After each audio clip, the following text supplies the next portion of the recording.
The sound of tearing paper stopped me cold in the doorway. I watched my mother, Evelyn, rip through my business documents like they were junk mail. Pages I'd spent months organizing scattered across her living room floor. Tax forms, client contracts, partnership agreements, all of it feeding into her trash bag. "Worthless paper," she said without looking up. Her voice was casual, like she was commenting on the weather. She crumpled a page with my business logo and tossed it aside. "Taking up space in my house with this garbage." My mouth opened, but no words came out. These weren't random papers. They were proof of everything I'd built. Every late night, every sacrifice, every small victory documented on those pages she was destroying. "Mom, those are important business documents," I finally managed, my voice shaking. She laughed. Actually laughed. "Business? You call that a business? It's a hobby at best. When are you going to get a real job and stop pretending?" I felt something crack inside me. Not my heart breaking, something different. Something shifting. I'd spent years trying to prove myself to this woman, trying to earn her approval, trying to make her proud. And here she stood, literally throwing away my dreams. I didn't yell. Didn't cry. Didn't beg her to stop. I just turned around and walked out of that house, leaving her there with her trash bag full of my future. Or what she thought was my future. What Evelyn didn't know was that those documents were copies. The real ones were locked safely in my office. But her actions told me everything I needed to know about what she really thought of me. That was the moment I decided she would never control me again. My name is Mia Harris. I'm 32 years old, and I just watched my mother destroy the last piece of respect I had for her. I sat in my car outside Evelyn's house for 20 minutes, gripping the steering wheel until my knuckles turned white. My phone buzzed with a text from her, "Don't be so dramatic." I was just making space. Making space. Like my life's work was clutter she needed to clear out. This wasn't new behavior. Evelyn had always been dismissive of anything I did that didn't fit her vision of success. Real jobs meant working for someone else, collecting a paycheck, playing it safe. Taking risks made you foolish. Building something from nothing made you a dreamer. I'd spent the last 10 years putting her needs first. When she needed help with her mortgage, I was there. When her car broke down, I paid for repairs. When she wanted to renovate her kitchen because the neighbors had done theirs, I covered half the cost. Every time, she promised she'd pay me back. Every time, she found reasons why she couldn't. I'd sacrificed my own career advancement to be available when she called. Turned down job opportunities in other cities because family stays close. Delayed starting my business because she needed me to be financially stable enough to support her emergencies. And now, she'd thrown away my business documents like they were trash. I started the car and drove to my apartment. It was small, nothing fancy, but it was mine. No one could walk in and dismiss what I was building here. That night, I made a decision. No more putting Evelyn first.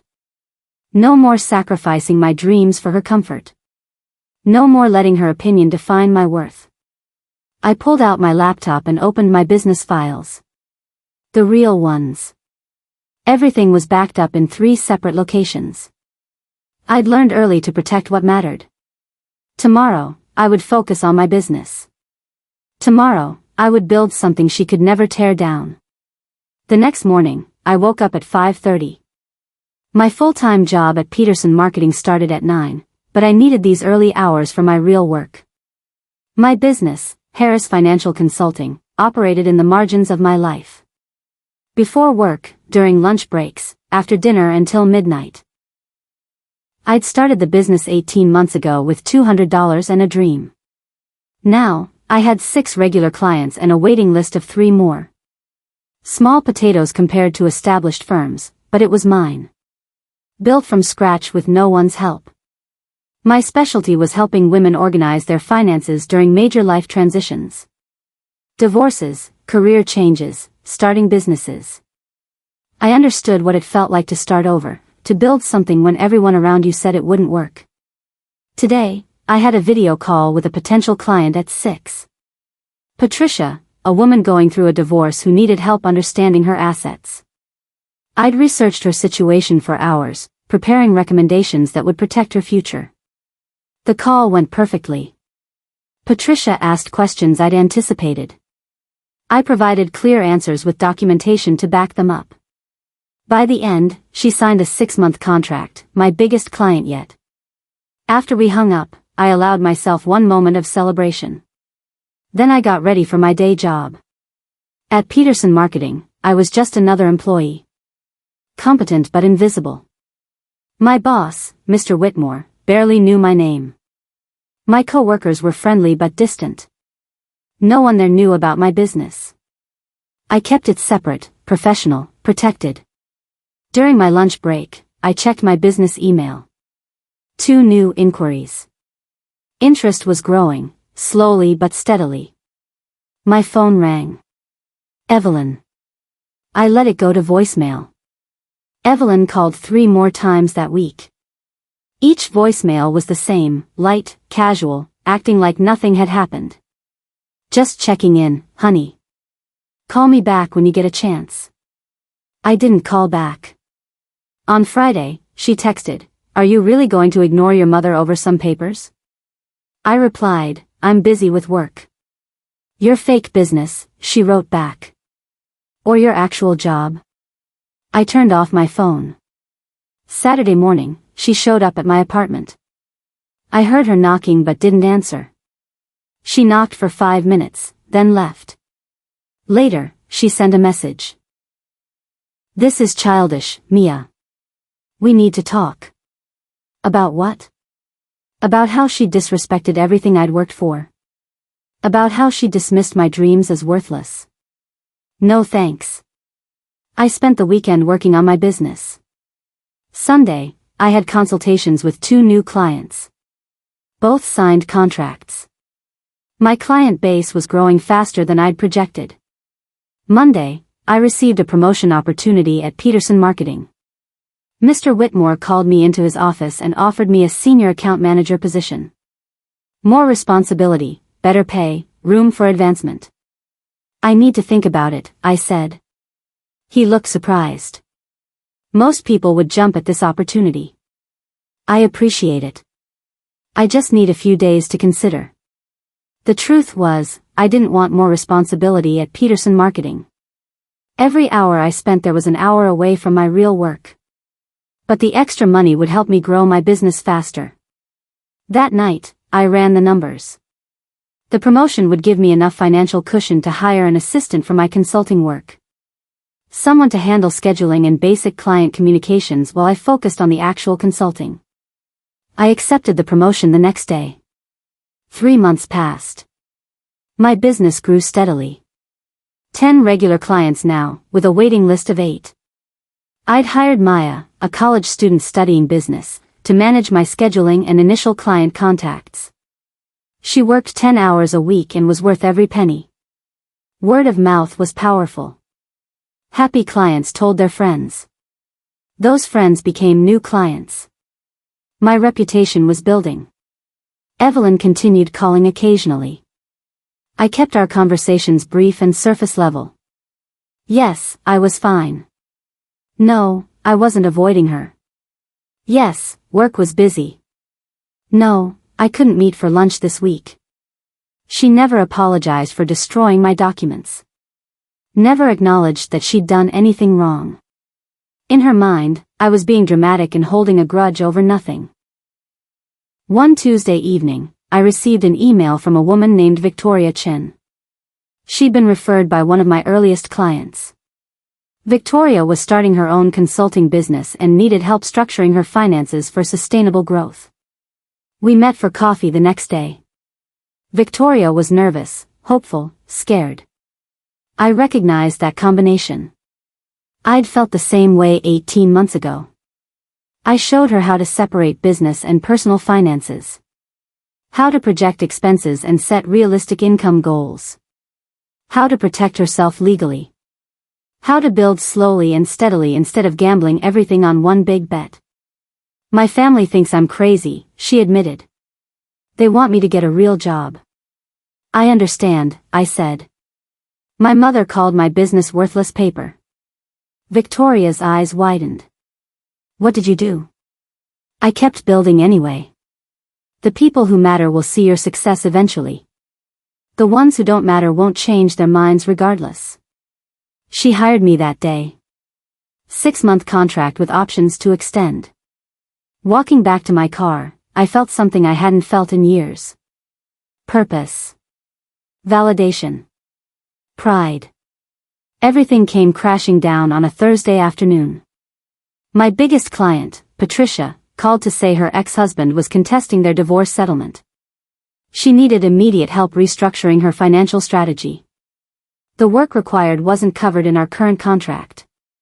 I'd need to expand the scope, which meant more hours, more research, more everything. I agreed to help because that's what good consultants do. But it meant pushing aside 3 other client projects to focus on Patricia's emergency. Then Maya quit. Her class schedule changed, and she couldn't work the hours my business needed. Finding and training a new assistant would take weeks. And my car died. Completely. The mechanic said the engine was shot. Repair would cost more than the car was worth. I did the math. Between the extra work for Patricia, losing Maya, and needing a new car, I was looking at a serious financial setback. Not enough to destroy me, but enough to hurt. That night, Evelyn called. For the first time in months, I answered. Finally, she said. I've been trying to reach you for weeks. I've been busy. Too busy for your mother. Mia, this is getting ridiculous. You need to let go of this grudge. It's not a grudge, Mom. I'm just focused on my work. Your work. Her tone made it clear what she thought of that. Speaking of which, I need to talk to you about something important.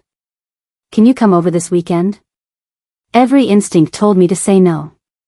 But part of me wondered if maybe, finally, she wanted to apologize. To acknowledge what she'd done. What's this about? I asked. I'd rather discuss it in person. Saturday at 2? Against my better judgment, I agreed. Saturday arrived cold and gray. I drove my rental car to Evelyn's house, already regretting my decision to come. She answered the door wearing an expensive new outfit I'd never seen before. Her living room had been redecorated since my last visit. New furniture, new curtains, new everything. The house looks nice, I said carefully. Thank you. I've been making some improvements. She gestured to the couch. Sit. Can I get you anything? I'm fine. What did you want to talk about? Evelyn sat across from me, smoothing her skirt. I have a proposition for you. Here it comes, I thought. You know I've been struggling financially, she began. The house needs repairs, property taxes are going up, and I had to put new furnishings on credit. I'm a bit stretched at the moment. I said nothing. I was thinking, she continued, you've always loved my mother's sapphire necklace. The one Grandma Rose left me. It's worth quite a bit, probably $15,000 at least. Okay, I said slowly. I'm willing to sell it to you. Well, not sell exactly. More like let you buy it in exchange for helping me with some expenses right now. A family arrangement. I stared at her. You want me to give you money, and in return, I get a necklace you were planning to leave me anyway? When you put it that way, it sounds transactional. But we're family, Mia. We help each other. How much money are we talking about? She waved her hand vaguely. Just enough to cover a few things. Maybe 5 or 6,000? And you'll give me the necklace now? Well, I'd like to keep wearing it for special occasions.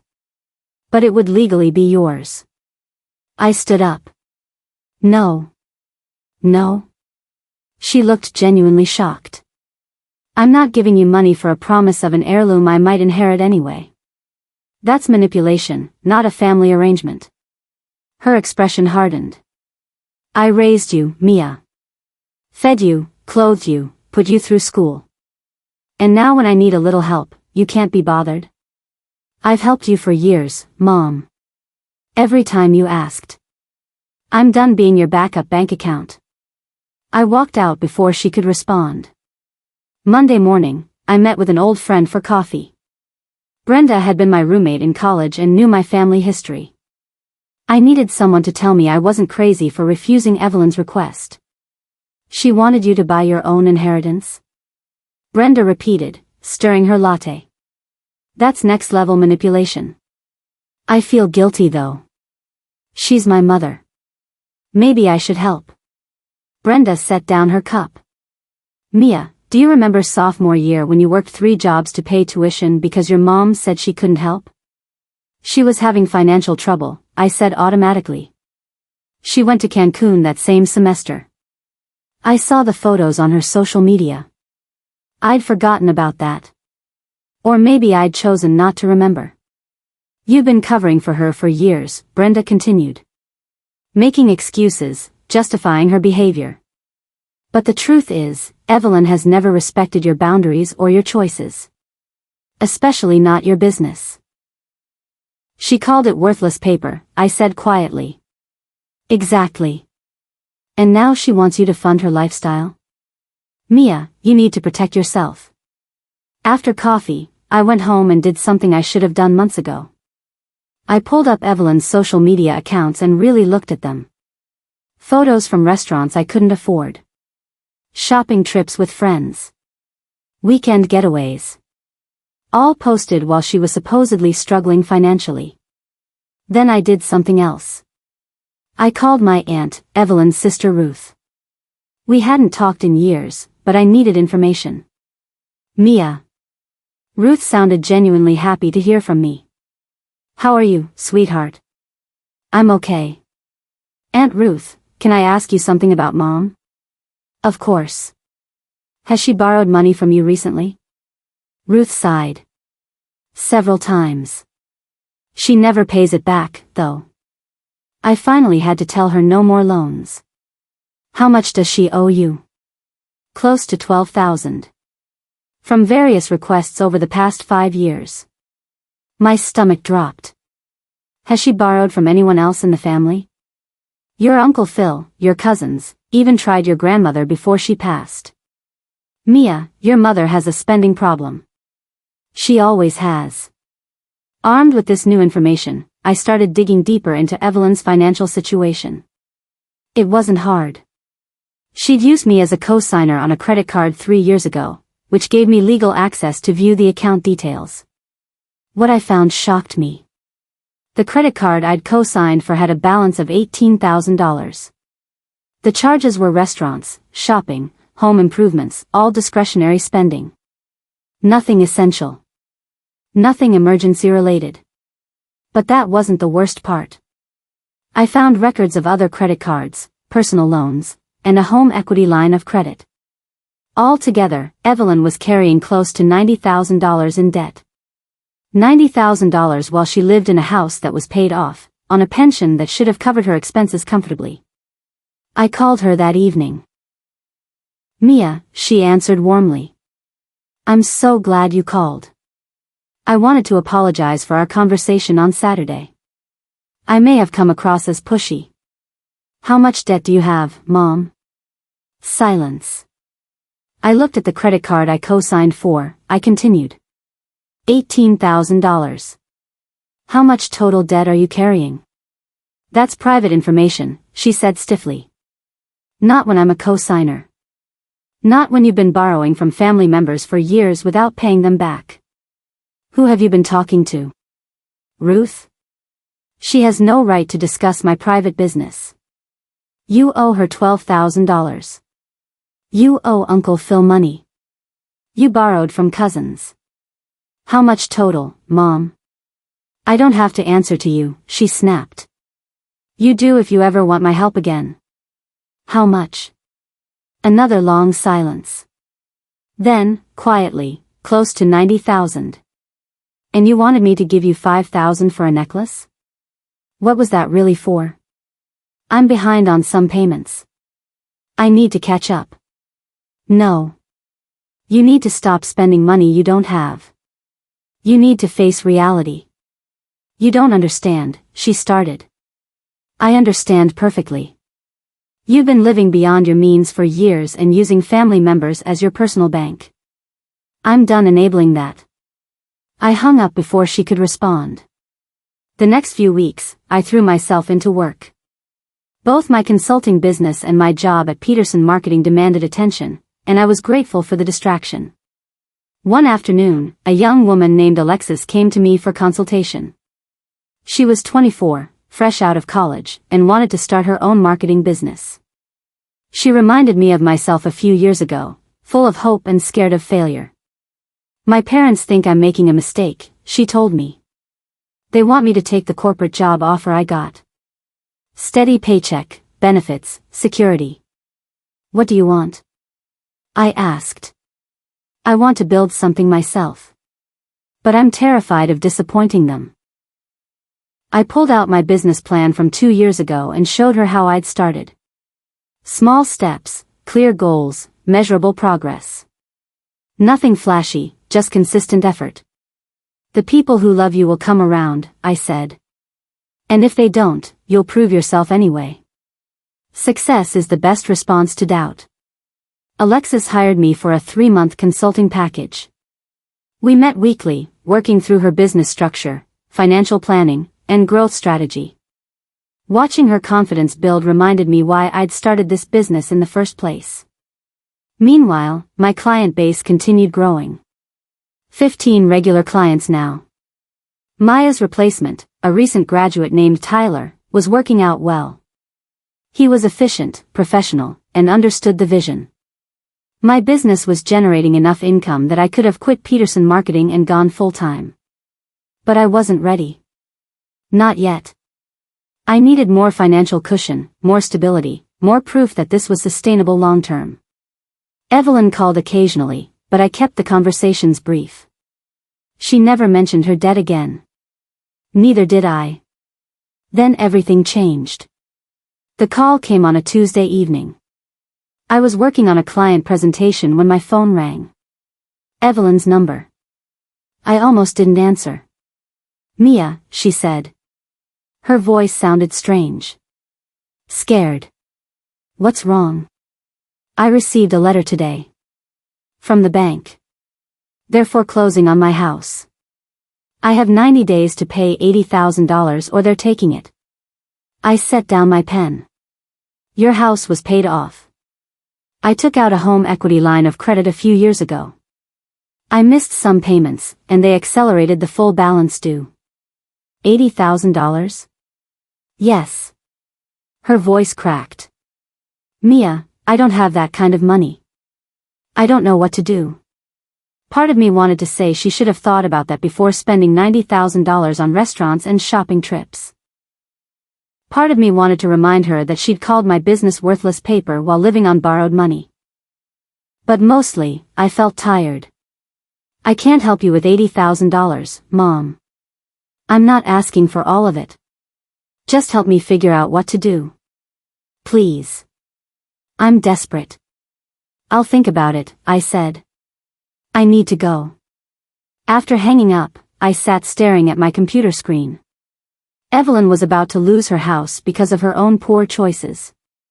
The house she'd raised me in, the house that held every childhood memory I had. But it wasn't my responsibility to save her from herself. Was it? That night, I couldn't sleep. I kept thinking about what would happen if Evelyn lost her house. Where would she go? What would she do? Then I remembered something.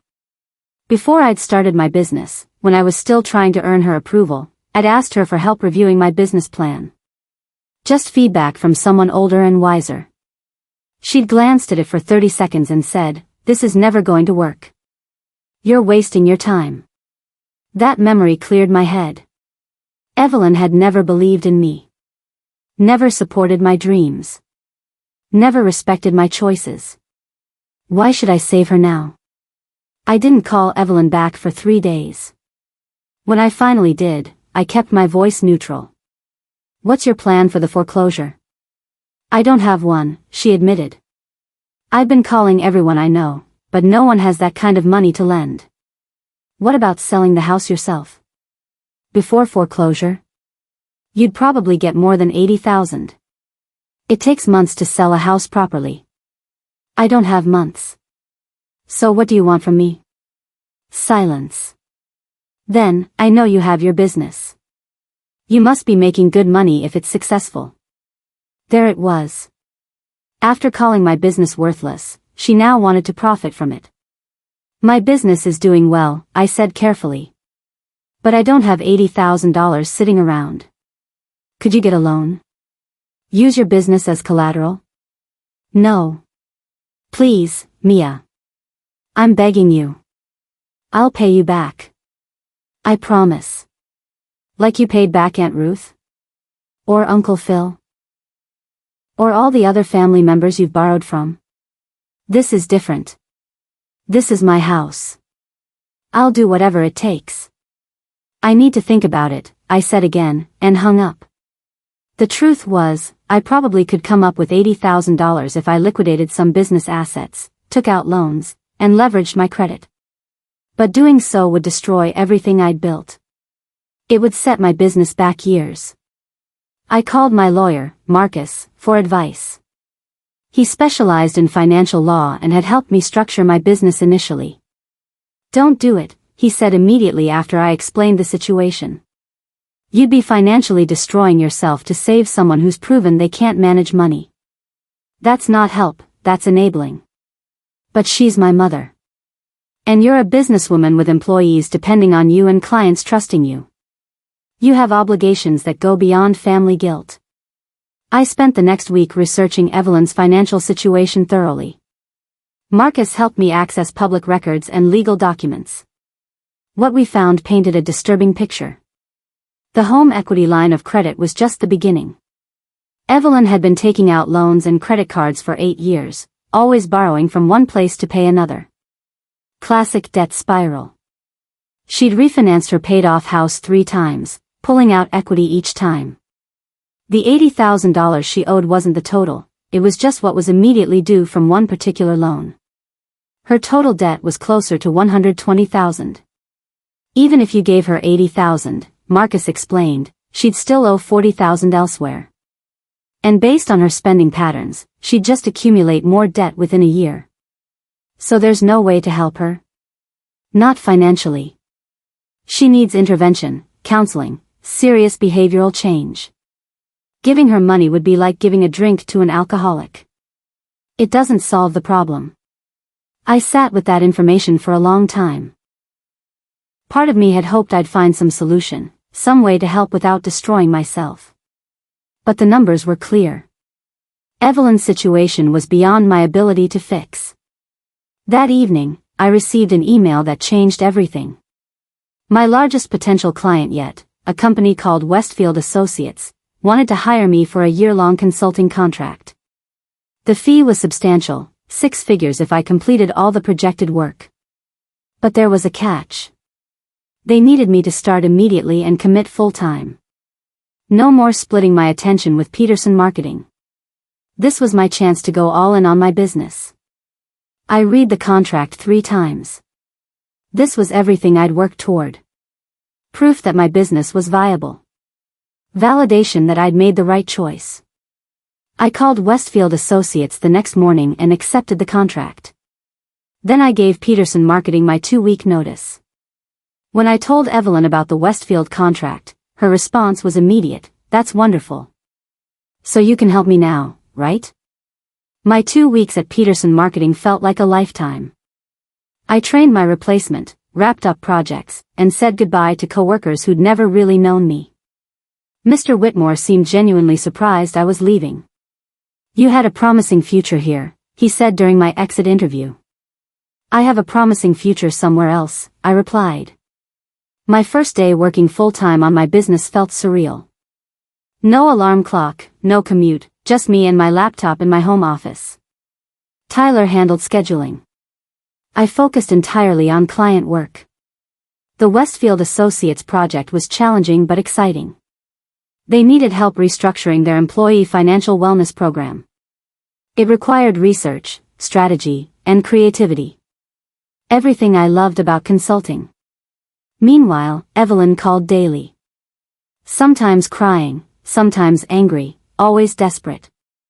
"I only have 60 days left," she said during one call. "I know, Mom. Aren't you going to help me?" "I can't give you $80,000. Can't or won't?" "Both." She hung up on me. But the next day, she called again. This time, her approach was different. "What if I sold the necklace to someone else and paid you back?" "Paid me back for what?" "For the money I owe you. From all the times you helped me before." I'd never expected repayment for those amounts. They were gifts, given freely because she was family. But now she was trying to use them as leverage. "How much do you think you owe me?" I asked. "I don't know exactly. But I could pay you back if you help me now." "No, Mom. This isn't a negotiation." Around this time, I received a mysterious email. No name, just an address I didn't recognize. The subject line read, "Information about Evelyn Harris you need to see." I almost deleted it as spam. But curiosity won. I opened it. Inside were financial documents, screenshots of social media posts, and a detailed timeline. Someone had been tracking Evelyn's spending and borrowing for years. The evidence showed a clear pattern of manipulation and financial irresponsibility. At the bottom was a note, "She's done this to everyone in your family. Don't let her do it to you." I forwarded the anonymous email to Marcus, my lawyer. He called me within an hour. "Where did you get this?" he asked. "Anonymous email." "Why?" "Because whoever compiled this did professional-level research. This isn't just family gossip. Someone's been documenting your mother's financial behavior systematically. Do you think it's legitimate? I can verify some of these documents through public records. Give me a day." The next afternoon, Marcus called back. "It's all real. Everything in that email is verified. Your mother has been running this pattern for at least a decade, probably longer. Who would send this to me? Someone who wants you to protect yourself. Maybe someone she's hurt before." That evening, my phone rang. Unknown number. I answered cautiously. "Mia?" A woman's voice, familiar but I couldn't place it. "Yes? This is your cousin Denise.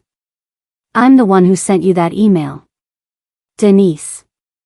Evelyn's niece from her sister's side. We'd been close as kids but lost touch after college. "Why?" I asked.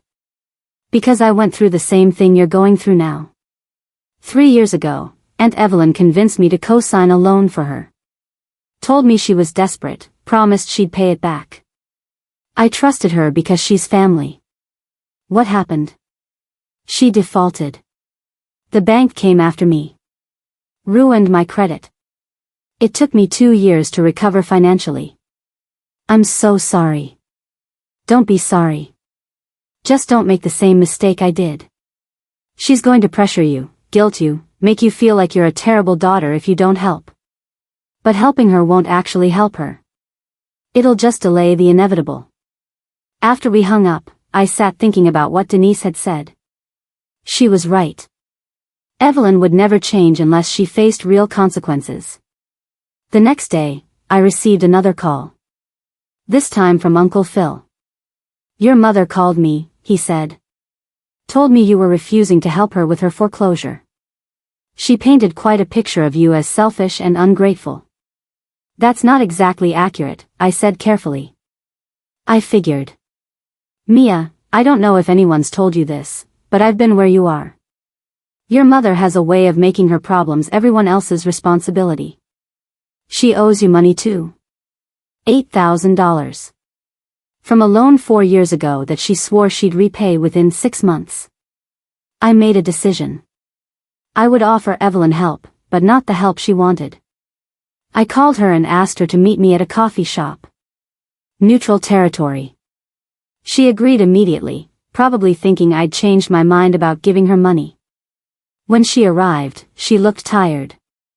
Dark circles under her eyes, clothes less put together than usual. For a moment, I felt guilty. "Thank you for meeting me," I started. "Are you going to help me?" She interrupted. "Not with money. But I have something else to offer." Her expression hardened. "What?" "I'll help you create a financial recovery plan. I'll work with you to negotiate with your creditors, set up a payment schedule, maybe even find a buyer for your house who'll pay enough to cover your debts. But I won't give you money that you'll just use to continue the same patterns." "I don't need a financial plan," she said. "I need $80,000. And I can't give you that. But I can give you something more valuable, a way to actually solve your problems instead of just delaying them." She stood up. "I should have known you wouldn't really help. You've always been selfish, Mia. Even as a child. That's not fair and you know it." "Fair? You have money now from your little business, and you're going to let your mother lose her house. How is that fair?" "You called my business worthless paper," I said quietly. "You threw away my documents like they were trash. You've never once supported what I've built. And now you want me to destroy it to save you from problems you created. I'm your mother. You owe me. I don't owe you anything. I've given you years of support, thousands of dollars, endless patience. What I'm offering now is the last help I'll ever offer. Take it or leave it." She left. Without another word, she walked out of the coffee shop and didn't look back. 2 weeks passed. Evelyn didn't call. I focused on my work, which was thriving. The Westfield Associates project was going exceptionally well. They'd already asked about extending the contract beyond the initial year. Then I received a call from Aunt Ruth. "Mia, I don't know if you're aware, but your mother has been calling everyone in the family. She's telling people you have money and you're refusing to help her out of spite." "That's not exactly true." I figured. "But you should know she's also enlisting help. She called my friend Barbara, asked her to talk to you about family obligation." "Barbara who?" "Barbara Mitchell. She used to be your mother's therapist years ago. They've stayed friends." A therapist. Now Evelyn was using professional connections to manipulate me. Sure enough, 2 days later, Barbara Mitchell called. She introduced herself as a family friend and counselor, then launched into a speech about the importance of supporting aging parents. "I'm sorry," I interrupted. "Did my mother tell you the full situation? About her debt, her spending patterns, the money she's borrowed from family members and never repaid?" Silence. "Did she mention that I offered to help her create a financial recovery plan and she refused? Or that she called my business worthless before she needed money from it?" "I wasn't aware of all those details," Barbara admitted. "Maybe you should get the full story before calling people to guilt them into enabling destructive behavior." After that call, I decided to take control of the narrative. I sent a family email to everyone Evelyn might contact. In it, I explained the situation clearly: Evelyn's debt, her spending patterns, my offer to help with planning, her refusal. I included just enough detail to be credible without being cruel. The responses were immediate and overwhelmingly supportive. Most family members had their own stories of Evelyn's financial manipulation. They understood what I was dealing with. Evelyn called me that evening, furious. "How dare you air our private business to the whole family? You already did that when you called everyone asking them to pressure me. I just provided context. You're trying to turn everyone against me." "No, Mom. I'm protecting myself from your manipulation." 1 month before the foreclosure deadline, I made a bold decision.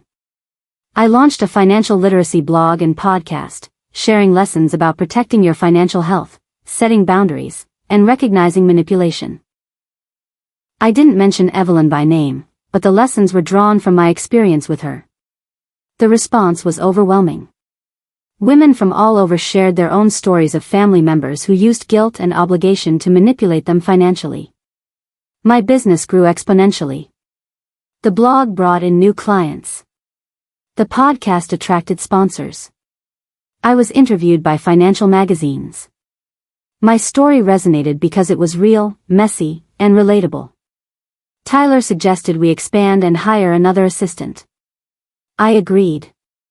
My income had tripled in 6 months. Everything I'd worked toward was paying off. Meanwhile, Evelyn's situation worsened. She tried to refinance again but couldn't qualify. She listed the house for sale but priced it too high out of desperation. No offers came. With 3 weeks left before foreclosure, she finally accepted reality. She called me, her voice small and defeated. "You were right," she said. "I need help with a plan, not just money." "I'm listening. Will you still help me?" After everything I said?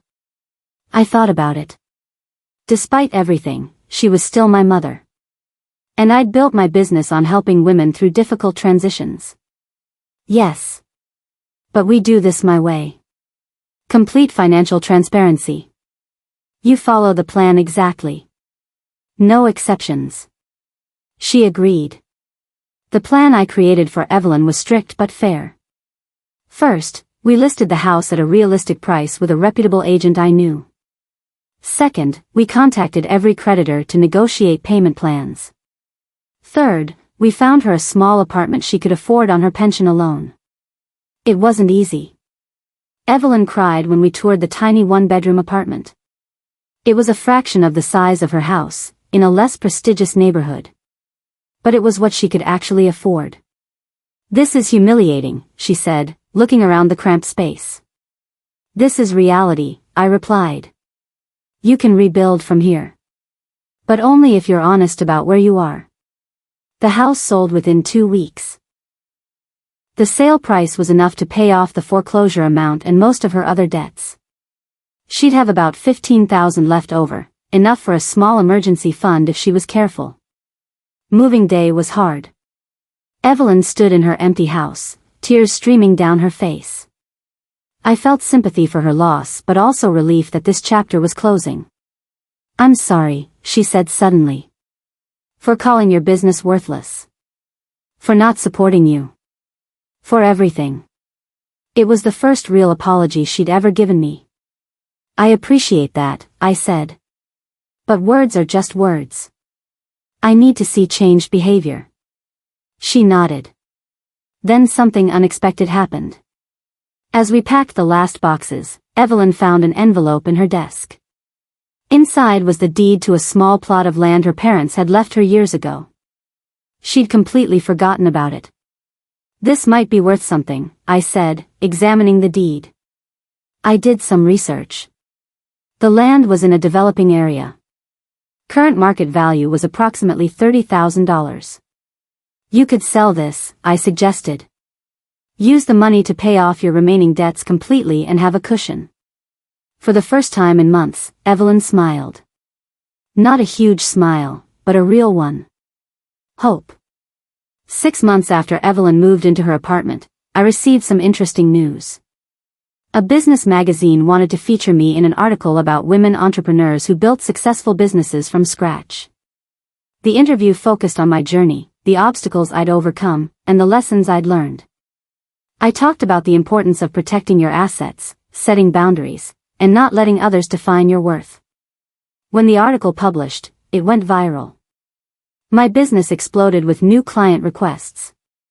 I had to hire 3 more consultants to handle the volume. Tyler became my full-time operations manager. What I'd built in my spare bedroom had become a legitimate company. Harris Financial Consulting now had an office, a team, and a reputation. We specialized in helping women navigate financial transitions with dignity and strength. Evelyn read the article. She called me afterward. "I'm proud of you," she said. "I should have said that years ago. What you've built is remarkable." "Thank you, Mom. I was wrong about your business. Wrong about a lot of things." It felt good to hear, but I didn't need her validation anymore. I'd found my own. Meanwhile, Evelyn was adjusting to her new life. She'd sold the land and used the money wisely, paying off all remaining debts and keeping the rest in savings. She'd even started attending financial counseling sessions I'd arranged. She was learning to live within her means. It wasn't glamorous, but it was sustainable. And for the first time, she wasn't drowning in debt. One evening, she invited me to dinner at her apartment. She cooked, something simple but made with care. We talked about normal things, current events, family news, her new hobbies. It felt almost like having a mother again. Not the one who dismissed my dreams, but someone who was finally seeing me clearly. "Can I ask you something?" she said as we cleaned up. "Of course. Why did you help me? After everything I did, after I called your work worthless and threw away your documents. Why didn't you just walk away?" I thought about it.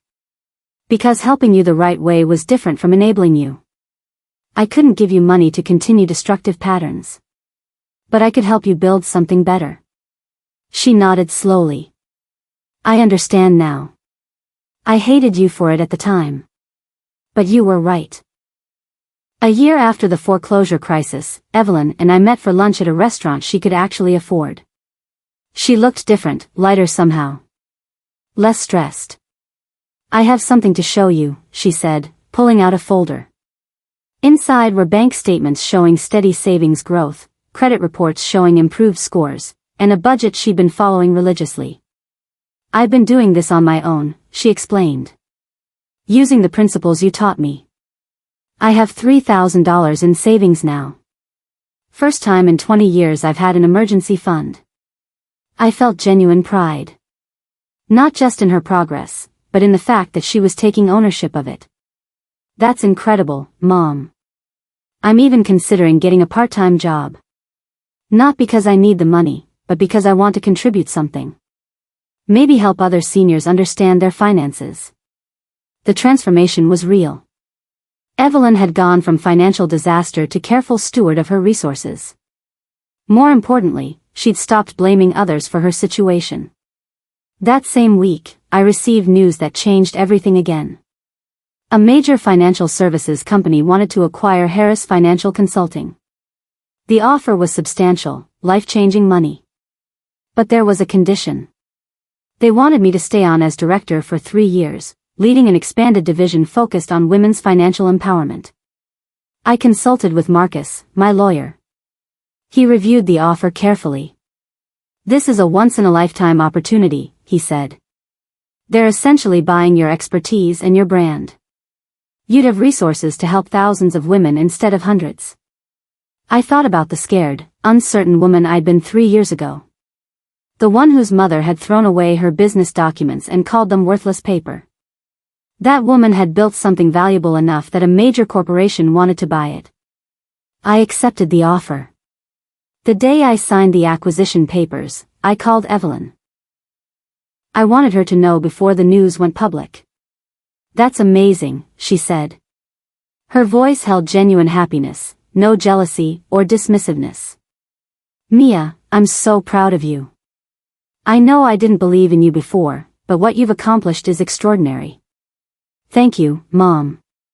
Can I ask what you're going to do with the money?" "Not that it's my business," she added quickly. I smiled. The old Evelyn would have immediately thought about how it could benefit her. This version was just curious. "I'm going to invest most of it.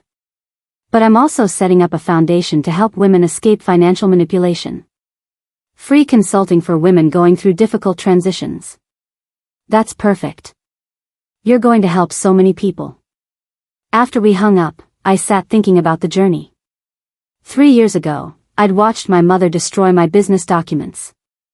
I'd felt betrayed, dismissed, worthless. Now, I'd sold that same business for enough money to never worry about finances again. The worthless paper had become my fortune. But more than the money, I'd gained something more valuable. Self-respect. Boundaries. The knowledge that I didn't need anyone's approval to build something meaningful.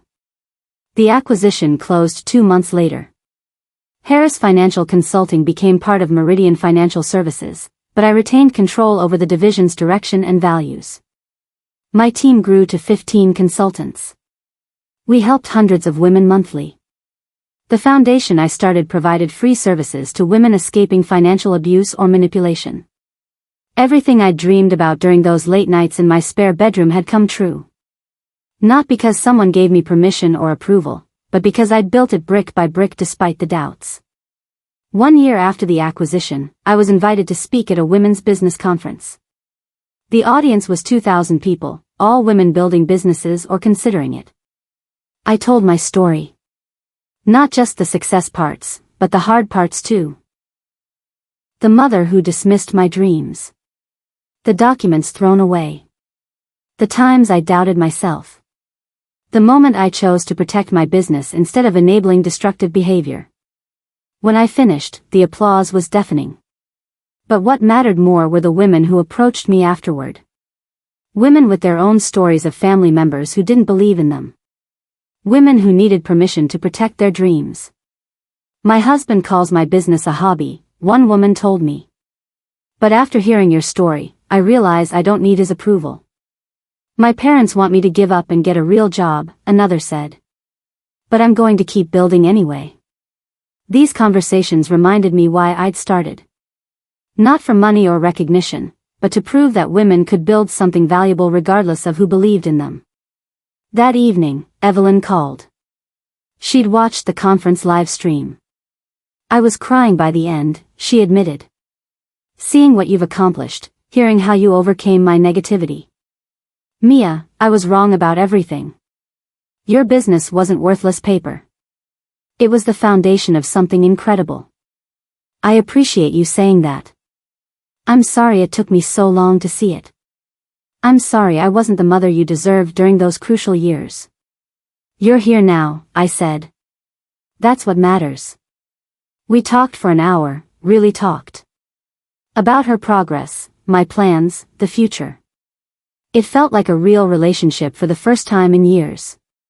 After hanging up, I reflected on how far we'd both come. Evelyn had gone from financial disaster to stability.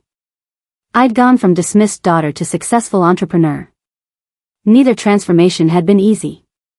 Both required facing hard truths and making difficult changes. But we'd both survived. We'd both grown. 2 years after the acquisition, I stood in the office of my foundation's new headquarters. The space was beautiful, modern, designed to make women feel welcome and empowered. On the wall hung a framed copy of my original business plan. The one Evelyn had glanced at for 30 seconds and dismissed. The one that had led to everything I'd built. Beside it hung something else. A photograph of torn documents scattered on a floor. I'd taken it that day at Evelyn's house, documenting the moment she'd thrown away my work. Tyler noticed me looking at it. Why do you keep that? Doesn't it hurt to remember? It reminds me where I started, I explained. And how far I've come. That moment could have destroyed me. Instead, it freed me. My phone buzzed. A text from Evelyn, paid off my last credit card today. Completely debt-free for the first time in 15 years. Thank you for not giving up on me. I smiled and texted back, proud of you, Mom. Our relationship would never be perfect. Too much had happened, too many years of hurt and misunderstanding. But it was real now, built on honesty instead of obligation. That afternoon, I met with my team to review the foundation's progress. In 2 years, we'd helped 500 women navigate financial crises. We'd prevented foreclosures, stopped financial abuse, and empowered women to take control of their money. The work was exactly what I'd envisioned during those late nights when I was building my business in secret. After the meeting, I drove past Evelyn's old house. The new owners had painted it a different color, updated the landscaping. It looked good, well loved. I thought about the woman I'd been 3 years ago, standing in that living room watching my mother destroy my documents. That woman had been hurt, angry, desperate for approval. But she'd also been stronger than she knew. Strong enough to walk away. Strong enough to build something without permission. Strong enough to enforce boundaries even when it hurt. That strength had saved us both. 3 years after that devastating day in Evelyn's living room, I sat in my office reviewing the year's achievements. Harris Financial Consulting, now part of Meridian Financial Services, had helped over 2,000 women. The foundation had expanded to 3 cities. My team had grown to 25 consultants, all women who understood what it meant to fight for financial independence. Tyler had been promoted to Chief Operations Officer. Alexis, my former mentor, now led our Young Entrepreneurs division. Everything I'd built from worthless paper had become an empire of empowerment. My phone rang. "Evelyn. Can you come over?" she asked. "I have something to show you." I drove to her apartment, curious. When I arrived, she handed me a small box. "What's this?" "Open it." Inside was Grandma Rose's sapphire necklace. The one she tried to sell to me years ago. "Mom, I can't accept this." "Yes, you can. I'm not selling it this time. I'm giving it to you because you deserve it. Not because of obligation, but because I want you to have something beautiful as a reminder of what you've built." I put on the necklace. It felt right. "Thank you." "No, thank you. For not giving me that $80,000. For forcing me to face reality. For helping me the right way instead of the easy way. You saved my life, Mia." We hugged, and for the first time in years, it felt genuine. Later that evening, I looked at my reflection wearing the necklace. The woman staring back was confident, successful, free. She'd taken the worst betrayal and transformed it into the best revenge. Not revenge through anger or spite. Revenge through success. Through building something so undeniable that even her harshest critic had to acknowledge its value. The worthless paper Evelyn had thrown away 3 years ago had funded a fortune. But more importantly, it had taught me the most valuable lesson of all: the only approval that truly matters is your own. I pulled out my laptop and started writing. Another blog post for women who needed to hear this message. Women whose families didn't believe in them. Women whose dreams were being dismissed. The title wrote itself: When They Call Your Dreams Worthless, Building Success from Rejection. As I typed, I smiled. Because I knew exactly what I'd tell them. The same thing I'd proven to myself. Sometimes the people who doubt you the loudest are the ones who need your success the most. Not to benefit from it, but to learn from it. And sometimes, the greatest gift you can give yourself is the courage to build your dreams anyway, no matter who calls them worthless.